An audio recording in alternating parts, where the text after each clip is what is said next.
여러분, 영화 파이트 클럽 하면 뭐가 가장 먼저 떠오르시나요? 아마 대부분 브래드 피트의 멋진 모습이나 좀 과격한 액션 장면을 생각하실 텐데요. 근데 사실 이 영화는요, 단순한 액션 영화가 아닙니다. 우리 시대가 겪고 있는 아주 깊은 문제, 일종의 영적 위기에 대한 정말 날카로운 진단서 같은 작품이에요. 지금부터 그 진단서에 뭐라고 써 있는지 같이 한번 들여다보겠습니다. 와, 우리의 대공황은 바로 우리 인생이지. 이 대사 정말 묵직하지 않나요? 모든 걸 말해주는 한 문장이에요. 여기서 말하는 영적 위기라는 게 뭐 종교적인 그런 얘기가 아니고요.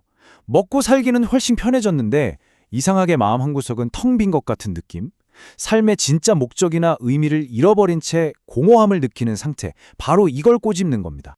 자, 바로 이 영화의 주인공, 이름도 없는 내레이터를 한번 볼까요? 겉보기엔 멀쩡한 대기업 직원인데 집에만 놓으면 이케아 카탈로그를 보면서 완벽한 집을 꾸미는 데 집착하죠. 근데 정작 밤에는 잠을 못 자요. 심각한 불면증 환자거든요. 어떠세요? 이 모습! 어쩌면 소비라는 감옥에 갇혀버린 오늘날 우리 모두의 또 다른 모습일지도 모릅니다. 한번 생각해 보세요. 우리 할아버지, 할머니 세대랑 우리 세대랑 가장 다른 게 뭘까요? 우리는 사실 목숨 걸고 싸울 일이 거의 없잖아요? 근데 과거에는 인류의 역사를 돌아보면 생존 자체가 하나의 거대한 전쟁이었단 말이죠. 그때는 모두에게 아주 분명한 공동의 목표가 있었습니다. 예를 들어서 1차, 2차 세계대전이나 대공황을 겪은 세대를 한번 떠올려 보세요. 생각만 해도 끔찍하죠? 하지만 그때 사람들은 일단 살아남아야 한다. 이 폐허 위에서 사회를 다시 세워야 한다. 같은 아주 명확하고 절박한 목표가 있었어요. 훨씬 더 먼 과거로 가보면 성스러운 탐구 같은 거대한 명분이 사람들을 하나로 똘똘 뭉치게 만들기도 했고요. 정말 아이러니하게도 그 끔찍한 시대에는 삶의 의미가 오히려 더 분명했던 거죠. 자, 그럼 그런 거대한 싸움이 없어진 지금 우리는 어디서 삶의 의미를 찾고 있을까요? 영화는 아주 정확하게 짚어냅니다. 바로 소비라고요. 주인공이 맨날 하는 거 있잖아요. 이케아 가구로 둥지 틀기. 이게 바로 그 상징인 겁니다. 어떤 식탁 세트가 나라는 사람을 규정해 줄까? 와, 진짜 뼈 때리는 대사 아닙니까? 내가 누구인지를 내가 쓰는 물건, 내가 가진 가구로 증명하려고 하는 거예요. 생각해보면 정말 터무니없는 일이잖아요? 이 표를 보시면 진짜 확 와닿으실 거예요. 보세요. 과거에는 생존이나 공동의 선 같은 거대한 가치를 위해 싸웠다면 지금 우리는 옷장 채우기나 디자이너 가구 갖기 같은 걸 위해 경쟁하고 있죠. 의미를 찾는 방식이 우리 모두를 위한 투쟁에서 오직 나를 위한 소유로 완전히 바뀌어버린 겁니다. 타일러 더든은 이걸 정확히 꿰뚫어 봅니다.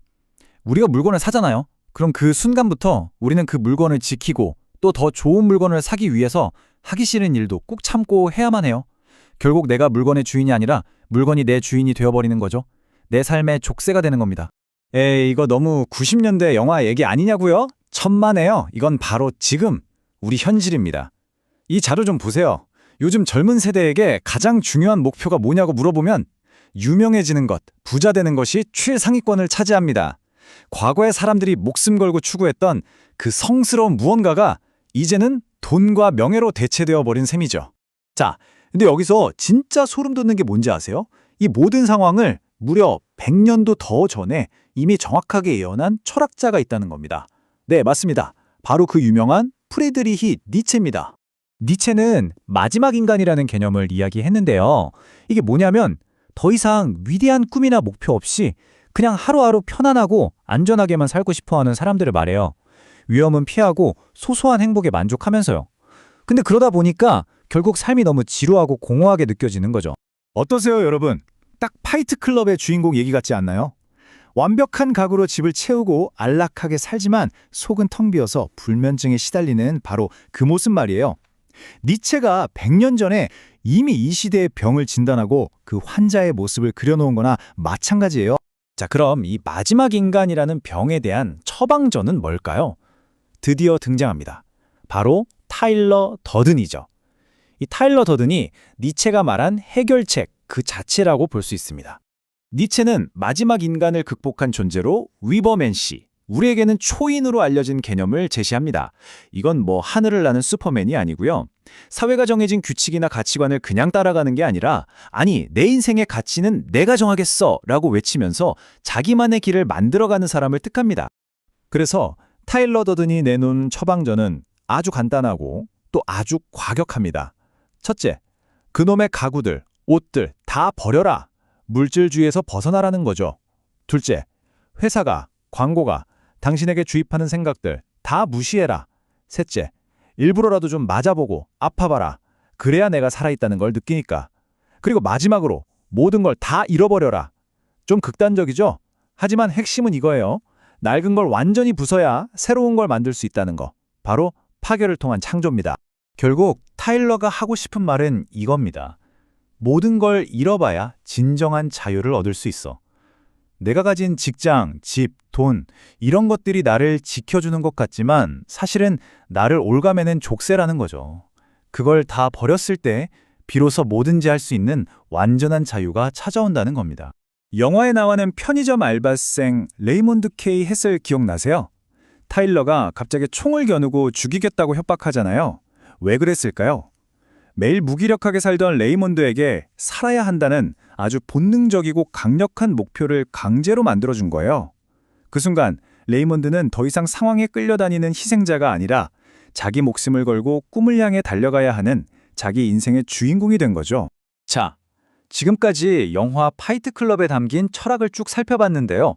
이제부터가 진짜 중요합니다. 이 영화가 던지는 질문을 이제 우리 자신에게 한번 던져볼 시간이에요. 스스로 인간임을 증명하지 못하면 넌 한낱 통계 수치로 전락할 것이다. 이 경고, 이건 영화 속 주인공에게만 하는 말이 아닙니다. 마치 타일러가 화면을 뚫고 나와서 지금 이걸 보고 있는 우리 모두에게 직접 하는 말 같아요. 그냥 시스템의 부품으로 하나의 통계 숫자로 살아갈 거냐고 묻는 거죠. 그래서 영화는 우리에게 이렇게 묻습니다. 그렇다면 당신은 어떻게 당신이 살아있음을 증명하겠습니까? 이 도발적인 질문에 대한 정답은 아마 없을 겁니다. 그 답은 오직 여러분 각자의 삶 속에서 여러분의 선택으로만 채워나갈 수 있을 테니까요.